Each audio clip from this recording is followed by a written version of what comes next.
Access Fort Wayne offers reflections of our community. Production facilities provided by Access Fort Wayne are a service of the Allen County Public Library. The views and opinions expressed do not necessarily represent those of Access Fort Wayne, the Allen County Public Library, or any other supporting organizations.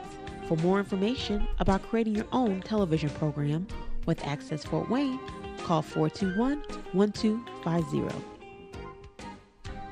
You know, they're just as part of Fort Wayne as any other person, whether they're housed or not. And I think it's a community matter to help those individuals that need it.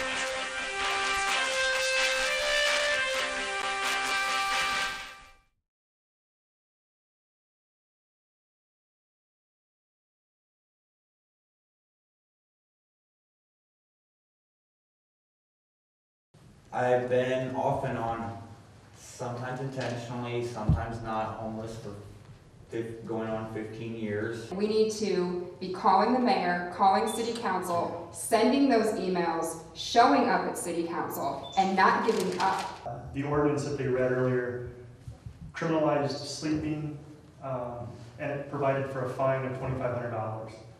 It doesn't say anywhere in there that they can throw your stuff away.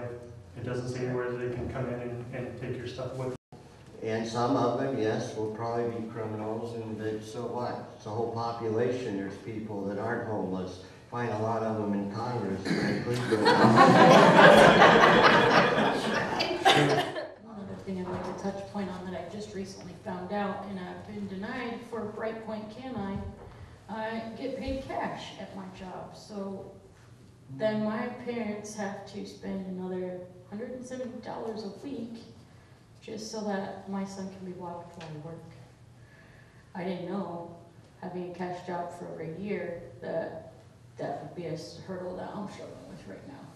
Just to touch on the Bright Point situation, at least on that.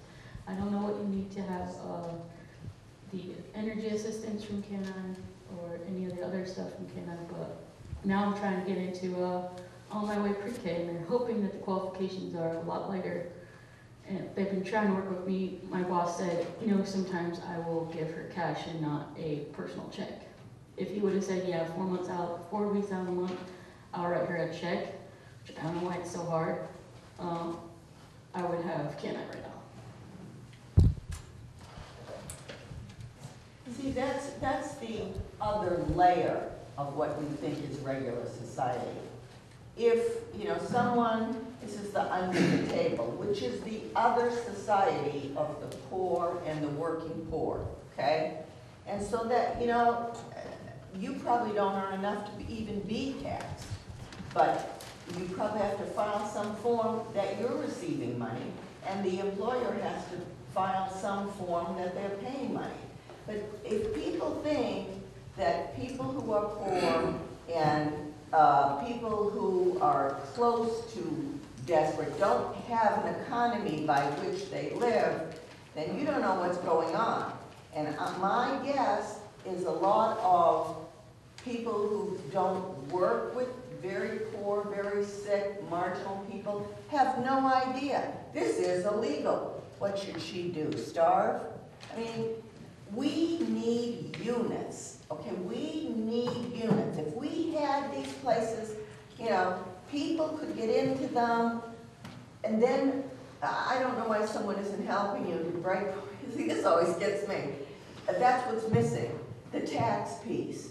And probably you don't earn enough to even pay taxes. I worked 11 months last year. I made $7,000. You do not pay taxes. but something has to be filed. I gotta with the file a IRS. 1099 and possibly pay up to 1,000 or more, 500 to 1,000 or more in taxes because they weren't taken out every week. That's right, but you can, see, I'm not gonna be the social worker here, but there are ways to deal with that, okay, that are legal, so that you are eligible for other things. Yeah, and I just picked up last night, in fact, Sailor's Pizza, just name spot that, where opened several years ago, and I had run for them, and my close friend of 15 years is a kin to them. They reopened 4 weeks ago, and I said, hey, can I come drive for you? So I'm also not only machining in the daytime, but flying pizzas at night, all earning cash. Okay? Well, luck in my hand. Yeah, okay, but you're not homeless, right?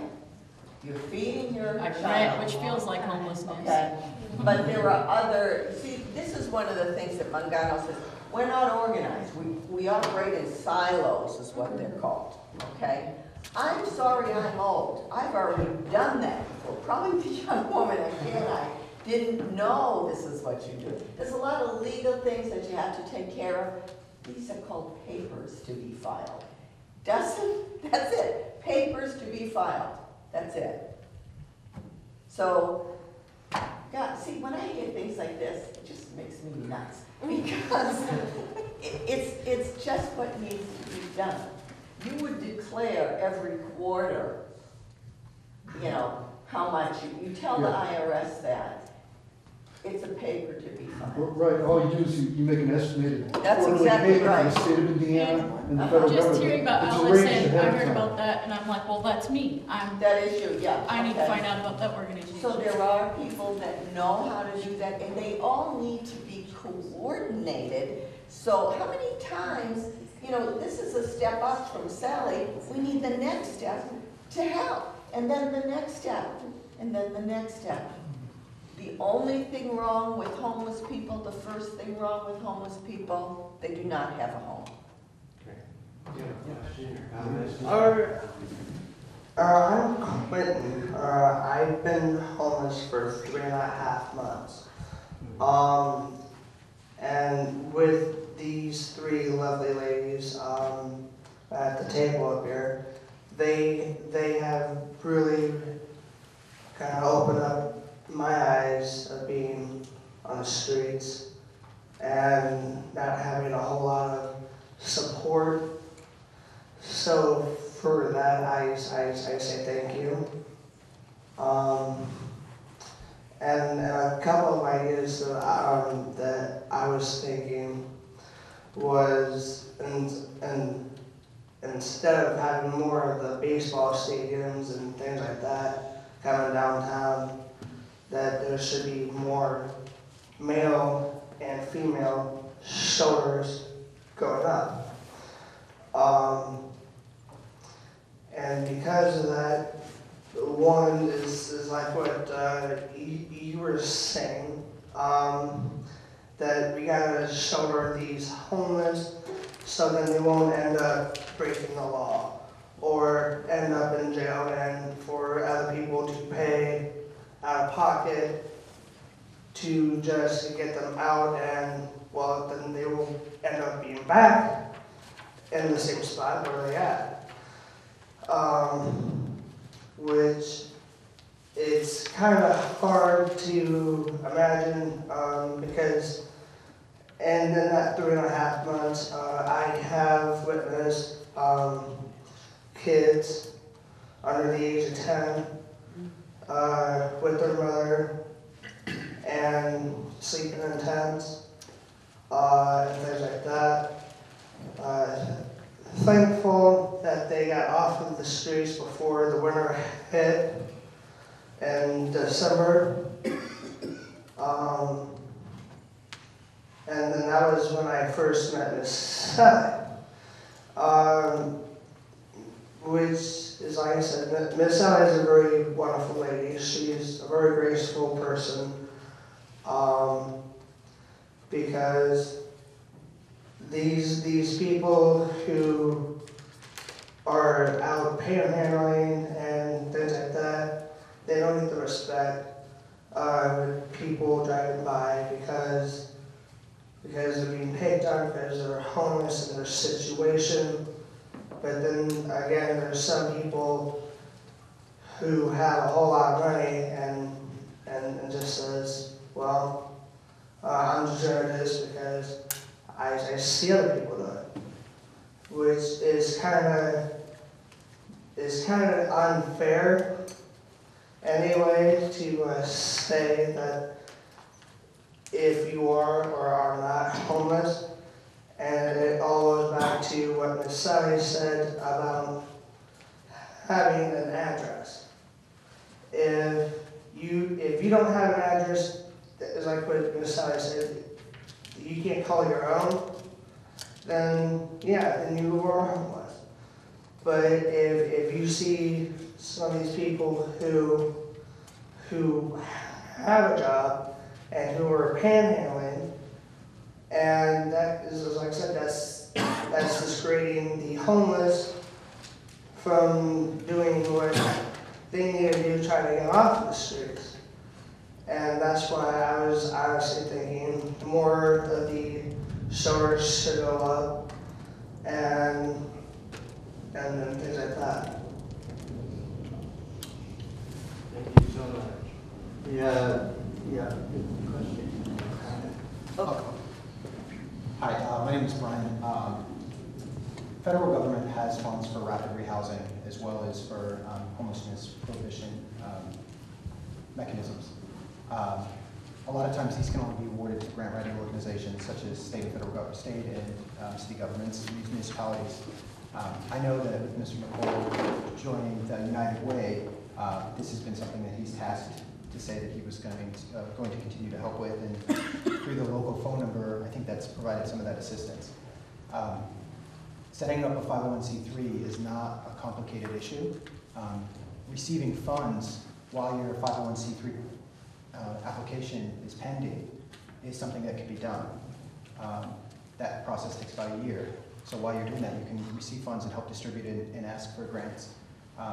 My question is to the board, is this an opportunity for maybe a separate organization to be created that's purely community-based, that the dollars have full transparency, and as a result, this could be something that we could go after dollars that can be used to help the folks we're talking about? One of the problems is and they're great programs, but they're long and they're complicated, okay?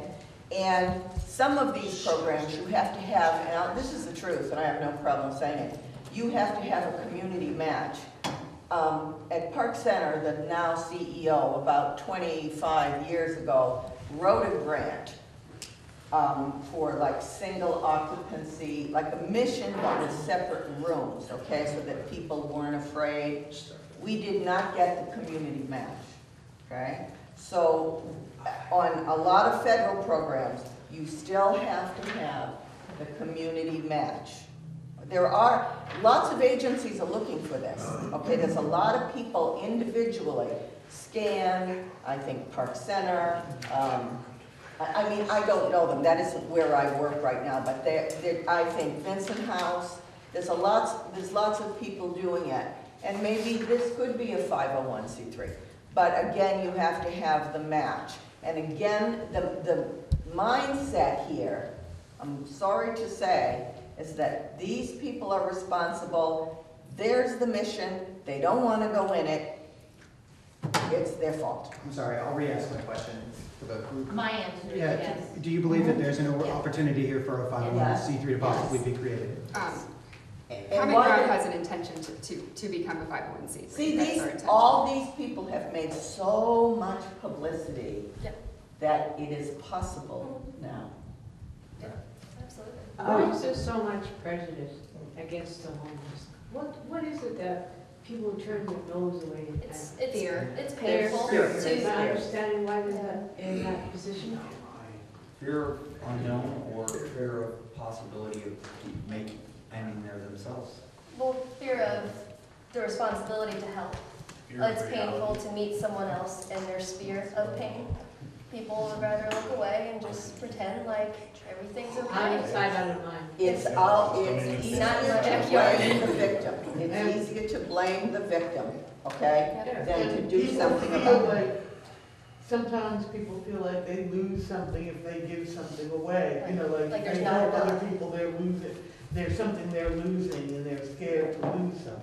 There's a lot of assumption and judgment too about people addiction and, Sure. you know, if I give this panhandler $5, he's just gonna go buy whiskey or beer or something, which maybe he is, but. You know what, here's my suggestion, until we have a public detox, okay, like we used to have at Washington House, these people don't have health insurance. When they go in, they may detox, and we don't have a public detox. And when we're looking for money from businesses, I wonder if Lutheran and Parkview Hospital, not for profit, all for you, might be interested in some kind of a public detox. For alcohol, you can die if you are a big enough alcoholic and you don't get detoxed, okay? But we don't have that anymore. So if you go into the hospital and they keep you there, you could easily come out with a $5,000 bill. So they have your social security number. If you ever made 5 cents, they're gonna come after it because that's their business. But what we're talking about, we definitely need. These women up here are tough chicks. I have stopped where it's safe to give food or money, and people have yelled at me, okay? And I have yelled, "Go to church." I mean, I don't know what Speaking about Hey, go ahead. Unfortunately, Who are you? I'm Kathy Kahn. This is my grandson, Quentin, and I applaud all you ladies for the work you have done. It irritates me to see a lot of local funds and state and federal that are tossed away in a study. Let's study this, let's study that. Well, I went to school and I studied my books, but I got over it. Once you're studying all these figures, you lose the human factor. Through a series of unfortunate events, my grandson, yes, was homeless because of a situation that happened at my house. I booted him out. I make no apologies for it. He's had issues.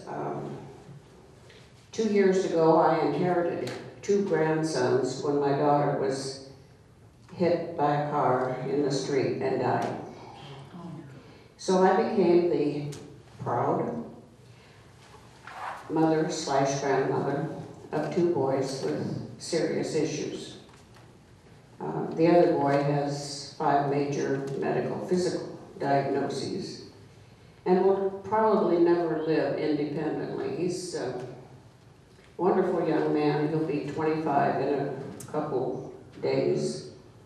He's had 24 surgeries. He stands a great big 4'9", and I love him dearly. This young man, his issues are not so obvious. But you know, we all have issues. We all have history. I grew up in a house that the roof leaked and the rats came in the floor. And that was right here in Fort Wayne. It didn't stop me from wanting more. I think we all have that innate to want. We drove up Old Mill Road. You see those houses and you think, how can people live that way? What do they do that I didn't? Well, one, I'm married for love, not for money. But Quentin has been looking for employment. Okay, I'm out on the street. I don't smell so good. My teeth are kind of scraggly. My clothes, well, don't get too close. I need a job. Not my story, you know. If there were a short-time shelter, okay, you take him in, you scrub him, you give him clean clothing, and you say, you know, you can stay here for a month, 2 months. You're on the job, you show your responsibility for your employment, You take the first few paychecks and buy some shoes, get a place, get your hair cut. When you're 60 days of employment, then we can help you find an apartment. Maybe you can share it with a couple other fellas. But when they look scraggly, do you want to go into the big arches and you see this guy and you don't want to stand too close to him and think that he cooked your hamburger? I don't. Sanitation? Likely not. So if we had a short-time shelter to help those, and I know that this church and that church, and I'm a strong believer, but we got to get down to the human factor. Don't show me a book with papers and numbers on it. I don't care. I want to see the person. You people have seen these people face to face. You've heard their stories. Companies close up and John Doe loses a job. His wife gets irritated, takes the kids, the house is gone. You can't blame John Doe because the company went to Mexico to pay cheap labor. But he couldn't afford to buy that product once it comes back. I mean, it takes a group like this, and I notice our great city of Fort Wayne is not represented. They're over in Japan to a sister city, and how many dollars did that cost? Or they're over to our sister city in Germany, and how many dollars does that cost to transport and lodge? Couldn't that be used right here? And you work with social services. I'm a retired state of Indiana employee. I cheerfully call it the state of confusion. You're correct. Because if you've never worked for a government agency, you don't know. And I know, and my daughter has worked in social services for years. They want to put a home for mentally handicapped. Do you want it next door? No, down the road, around the corner. Put it next door to the guy over there I don't know. Not next to me. Don't bring that homeless person into my house and ask me if he can take a shower and sleep in a clean bed. Not in my house. We gotta look at those people like, tomorrow that's me. Because it could be. Each and every day. And when the Lord walked through the crowds, do you think he said, okay, only you that have showered and had a good meal, come listen to me? I don't think so. That's all I have to say. That's homeless in the city of churches. Philip, could you come up and get this, please? Come get this. Quinn. That's a cue. One of the ideas that I received this week was for, speaking of the city of churches, for a church to buy an empty house. Many churches. How many churches are in Fort Wayne? Must be hundreds. Different congregations. That a different church would buy a house, one of the many rehab houses.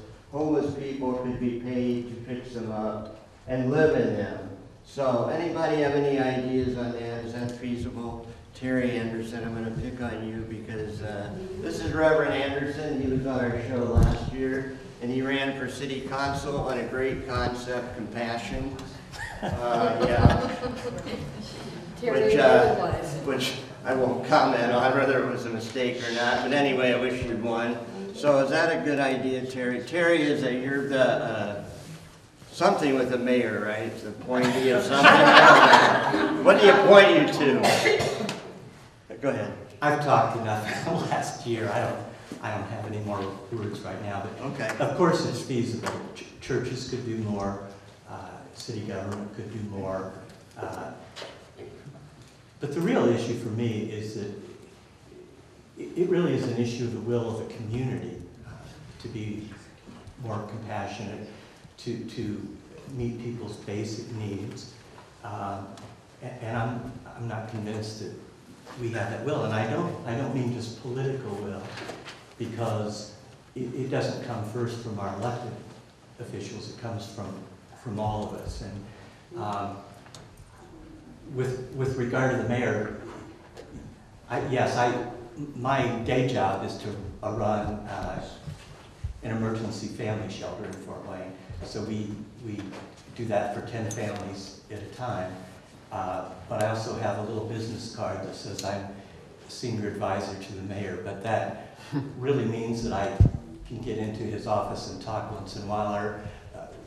Our agreement is that he doesn't have to listen to me and I don't have to agree with him. So that's about it. Thank you, and thank you for coming. I know you had several other commitments. Okay. To the lady here that was talking about, we need a shelter where people can go in and take a shower and clean up and everything. There is a shelter. It's called Dice. I don't know what the real place is.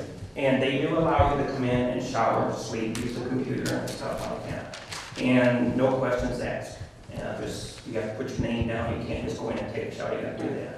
I've been there a couple times to volunteer, and it's a very good agency that I recommend anybody that's homeless, if you need a shower, that's the best place to go. Also, I'm not here to represent my church, but my church is going to be looking into buying a bunch of houses over in the 6th District. And we are going to open up shelters for homeless men, homeless women, homeless people with children, so on and so forth. But you got to work with the city. And the city's got these rules, and they got these rules, and they got these rules. And that's the problem that we have here. We have too many rules, but nobody wants to step up and say, I'm not going to obey those rules. Just go ahead and do it, see what happens. Okay? And yeah, they might close you down, but you can move on and go someplace else. All right? Most of you know who I am. My name is Tom Cook, and I'm hard-headed. You tell me I can't do something, I'm going to do it. And this is one of the things that I'm very, very much for, is the homeless. I have been homeless twice, and I know what it's like out there. It's now a beautiful sight out there. We have a lot of churches in this town, but you go up and you ask for help, they turn the door away and say goodbye. And that's not the way it should be. That's not what the good Lord did to us, and that's not what we should do to our normal people. Also, I really appreciate what you ladies are doing, because I've been to a couple of your places and seen how you put that out there, and you really do a good job. And Sally, I wish somebody could give you a reward, because you really get out there and do your thing. You do more than I think that anybody, don't take me offensive, but your age should be doing. I'm sorry, I don't mean to put it that way, but you're doing a very good job. And I know for a fact, if you die tomorrow, you're going to go to heaven, and all of you are too. So remember, folks, that just because you're homeless doesn't mean that you're not human beings. Thank you. Thank you. Way over here. Hi, everyone. My name is Amanda, and I moved to Fort Wayne approximately 6 years ago. I have over 5 years of case management experience working with chronically homeless. I was blessed to be introduced to the question of homelessness and what to do with it. And the only model that I've ever worked with is Housing First and harm reduction. I'm proud to say that I'm presently employed with Volunteers of America, and I currently work at the Richard D. Lugar Safe Haven for Veterans. And we're part of a bigger initiative of ending homelessness amongst veterans, and we're having some tremendous success. I'm proud to say that I believe we're the only wet shelter in the state of Indiana. Yes. And that was surprising to me. I think that is a real big issue in Fort Wayne, is that Fort Wayne needs to examine its own attitudes about people, about substance abuse, about mental illness. The other shelter that I worked at was a real wet shelter where there wasn't a safe room, and we didn't turn people away. If you could walk, you could be there. Some people saw this as enabling, but we knew that we were saving lives, because people who drank and stayed out in the cold, they would die. And so I was really proud to be part of such a progressive agency. I encourage anyone to go online and look up Preble Street. It's an amazing organization. They're just ahead of the game. And you know of any homeless veterans, please send them our way. You can send them to the annex at the VA. You can have them call us. We have, like I said, we've had tremendous success. The Housing First model is the only model I think that you have to meet people where they're at. If you come at them like you're an expert, that you know more about them than they do, then that's insulting, and you're gonna have a hard time getting results. So I'm just wanting to say I'm very proud again to be employed at the Richard D. Lugar Safe Haven for Veterans, and I'm proud that we're a wet shelter, and I really strongly agree with you, Edith, that there must be some sort of a public detox. This is costing us all money. You know, you can have many different reasons for why you want to get involved with this cause. I encourage people, there was a segment that was done on 60 Minutes, I'd say probably a year or two ago, and it was about the 100,000 Homes campaign. And you know, the woman that was speaking on this segment said, it's, you know, this is all costing us money. This is, you know, it doesn't matter, you know, why you get involved, but this is all costing us money. There are so many more efficient ways that we can do things. The other thing too is, if we really want solutions that are going to work, we need more permanent supportive housing, such as, you know, where people can have their own apartments, but there is a staff, some sort of a 24-hour staff. It really doesn't cost that much, you know, in the grand scheme of things, if you do the math. And, you know, people generally don't return to homelessness when they're in a situation that works. So everyone, thanks for your time. And if you know of any homeless veterans, please send them our way. Do you have a business card? You know what, I'm feeling really bad because I didn't bring my business card, but I would love to give you my email. Anyone, I can give my email to. You want to write it on the back of mine? Great. Okay. Great, thank you. All right. Go ahead. My name is Sally Segerson, and I'm a law student at Indiana Tech. I'm a first-year law student. But in that first year, I've already learned enough to know that what the city's doing is pretty wrong. The ordinance that they read earlier criminalized sleeping, and it provided for a fine of $2,500. It doesn't say anywhere in there that they can throw your stuff away. It doesn't say anywhere that they can come in and take your stuff. What the city's doing is using that as a defense to justify it, hoping that nobody fights back. I've been in contact with the ACLU, and I've got a contact there that wants to get homeless people who have been affected by this, or not homeless people who have been affected. If you want to go set up a tent when you know there's a suite and allow them to throw it away, you can have standing against the city. That would, the issue has been coordinating with the homeless people that have been affected by it. But if you guys know anybody who's been affected, who's willing to talk to the ACLU, have them contact Amanda or Lexie.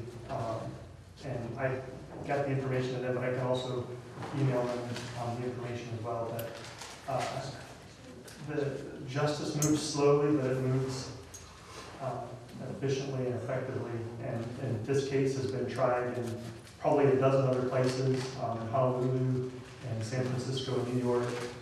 There's a lot of cases that have gone before where they're the exact same situation. The city comes in, they throw stuff away, and there's been lawsuits that have been filed. And every one of those lawsuits has either been settled or been found in favor of the homeless. And in the largest settlement that I found, it was $2.1 million.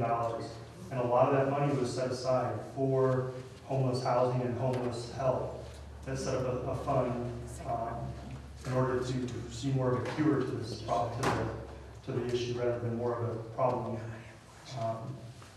So that was So it's possible to file a lawsuit for a violation of some constitutional rights? Yeah. So due process is the issue that's being violated here. The 5th and 14th Amendment, the 5th Amendment being the federal government due process, and the 14th Amendment providing due process by the states.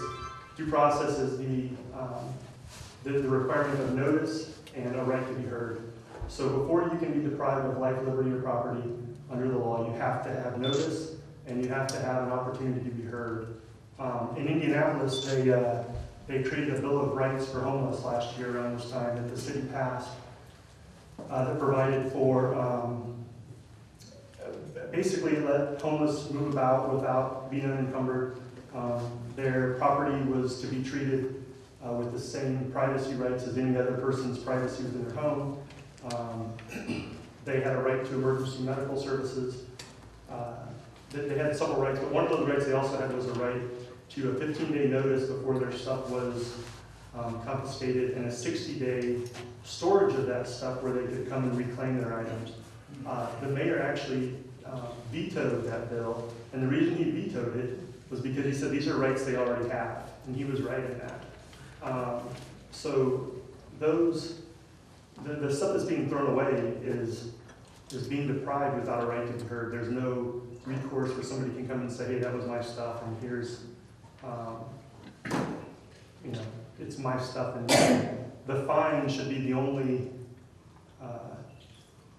recourse under that code. And that fine requires them to prove that you were sleeping, which is a state of mind. I have had my eyes closed at work before. So I think that even their burden within that fine, they'd have to prove you were sleeping and not just, if I'm watching my children play in the park and I fall asleep, I violated that ordinance and I should be treated the same. So another way that an ordinance is unconstitutional if there's unequal enforcement of an ordinance, or selective enforcement, and that could also be proven within that. So I definitely think that, and of course I'm a 1L, I cannot offer legal advice, but I definitely see this as something that should have legal recourse that should be filed. You're a law student? I am. Please graduate.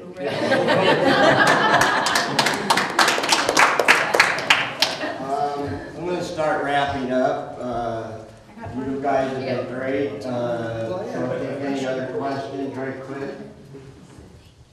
Yeah, it's just real fast. Hello. Well, I wasn't thinking of speaking or had any idea I was going to. My name's Josh Fretz. I'm married to Lexie, and I get the honor of hanging out with her during her Tuesday meals and anything else. I myself am a Marine Corps vet. I've never experienced homeless, nor do I know any vets personally that are homeless. But there are places for veterans to go to. Like you just mentioned, there are resources out there. Just a suggestion to anybody that is looking at becoming or getting out here in the streets and helping people, do not limit yourself to who you help.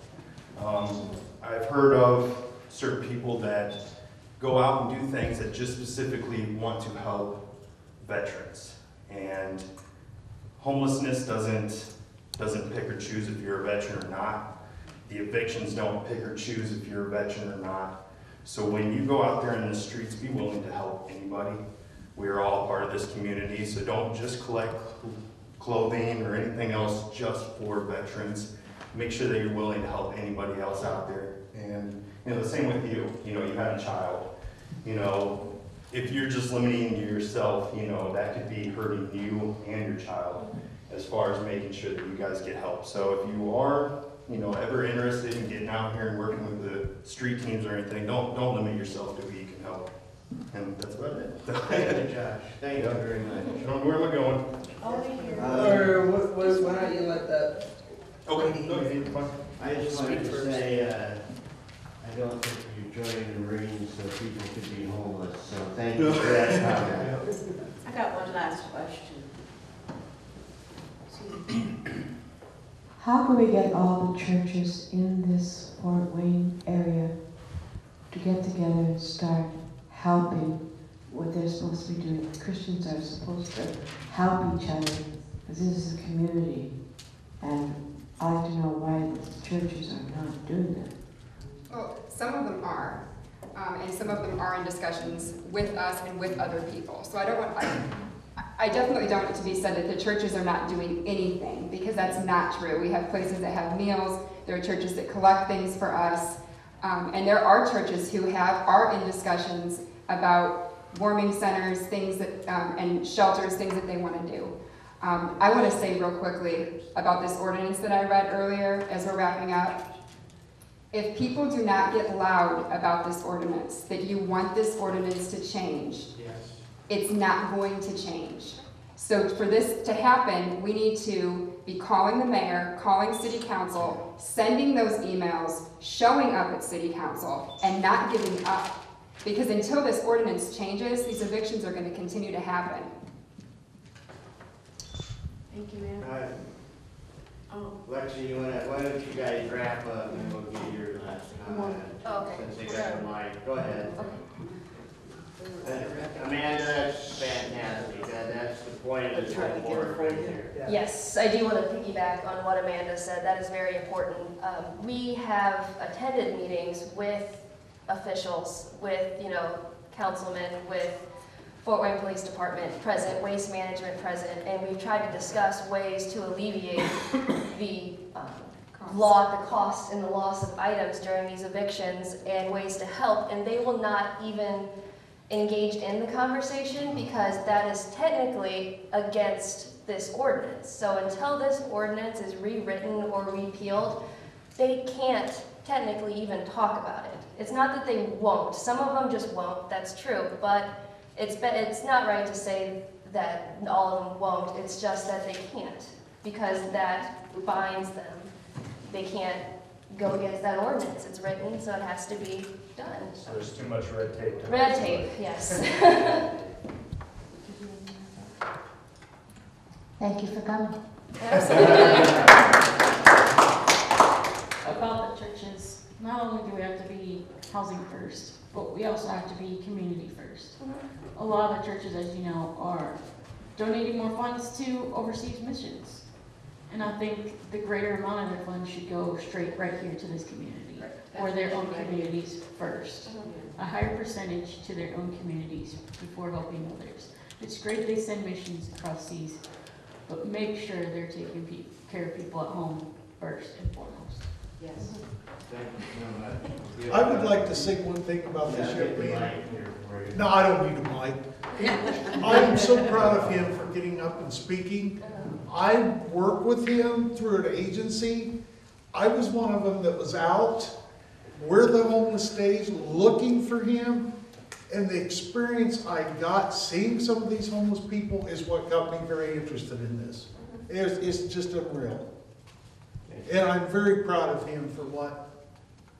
Okay, and I got one last question to ask the ladies up there. Is okay if you're homeless and you got banned from like the rescue mission or some places like that, and you do not get government assistance through like food stamps or through or through like monthly check through Social Security, and not all the time that someone's gonna be down at Friday for like meals and all that. How can you change that to so then if you're homeless and you could at least get fed? Because there's some nights that you guys are not always down there. I mean, there's a couple of days that someone is not down there. Not anymore. Not anymore. Not anymore. Yeah, every single night of the week there is somebody that. It used to be 13 out of 14 if we were lucky. Sometimes 12 out of 14. Now it's 14 out of 14. 30 days a month. If you know where to go and who to ask. A lot of it's word of mouth. But I do know the full schedule. Well, one reason I was asking this because of the fact that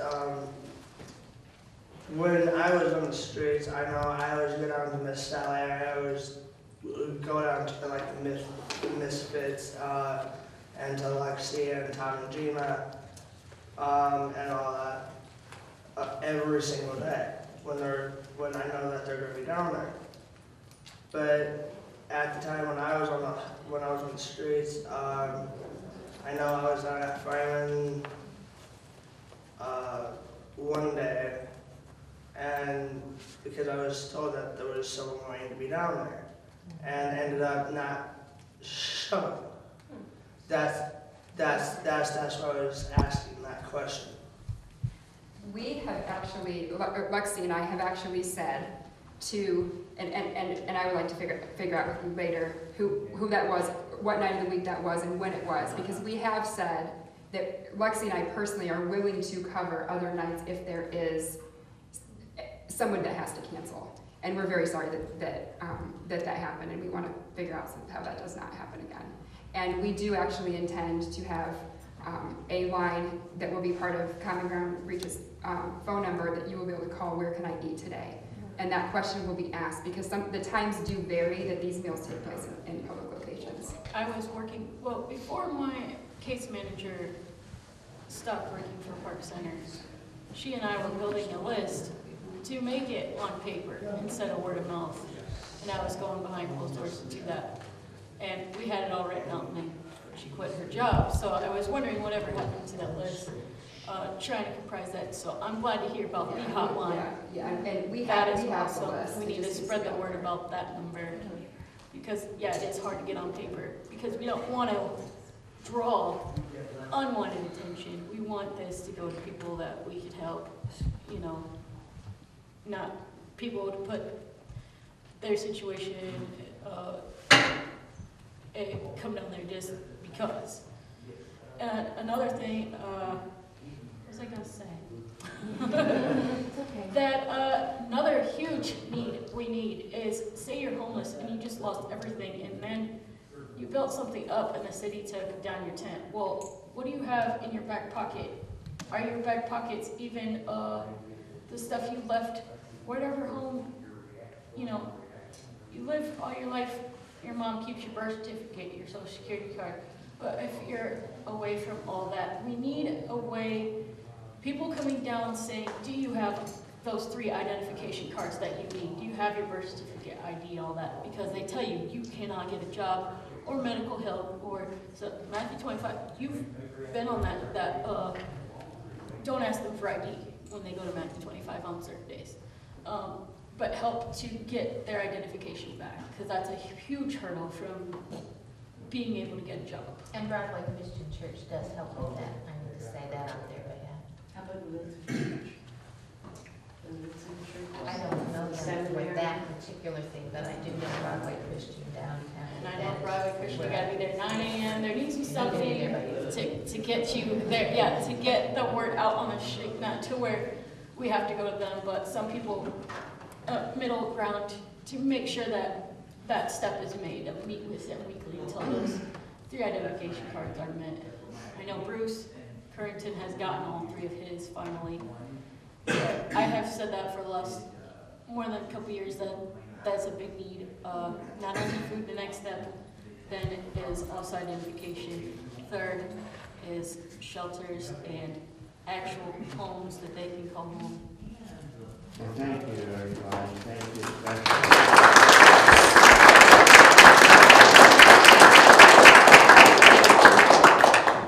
We started this forum an hour and a half ago with the theme of Make Your Voice Heard. We ended with Amanda, Make Your Voice Heard. Call the mayor.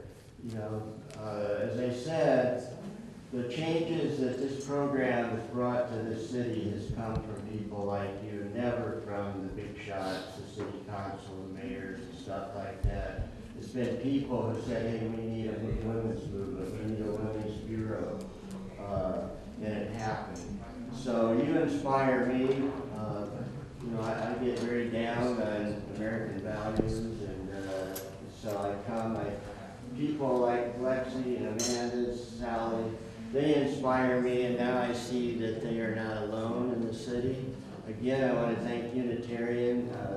The lack of church involvement has been mentioned, but this church prepared medical things for people. So, you know, it's great what Unitarian is doing, but other churches can do it too.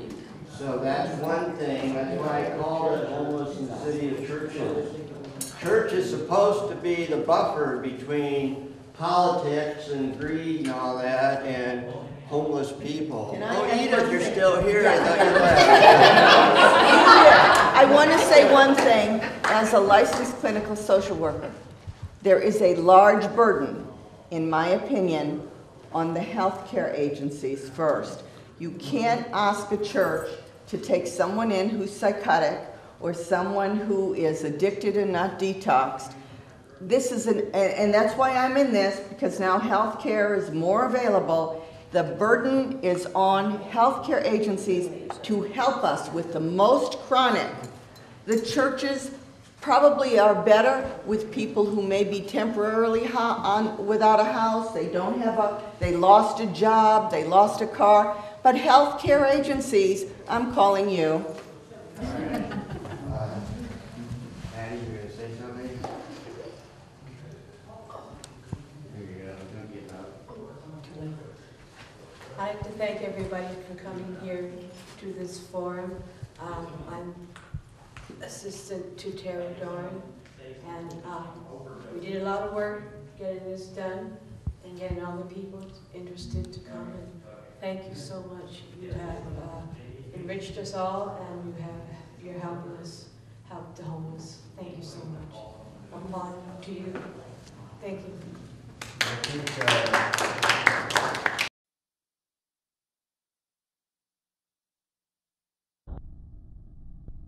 The personal stories. I know I personally have been touched going to the rescue mission. I didn't realize the severity of the issue in Fort Wayne until I was there personally. It was on Christmas Day last year, and I was covering one of the meals at the rescue mission, and there was a little boy there, and I asked him what was his favorite part about Christmas, and he said, coming here to get a meal. And it was Christmas Day, and most kids would be like opening presents with their parents, and he wasn't even there with his family. Over the years, I've seen them dole out tens of millions of dollars in corporate welfare. Now, if we can afford tens of millions of dollars in corporate welfare for a huge hole in the middle of downtown, what we can do is we can take care of our homeless community here. We can shelter them now. It's up to you guys.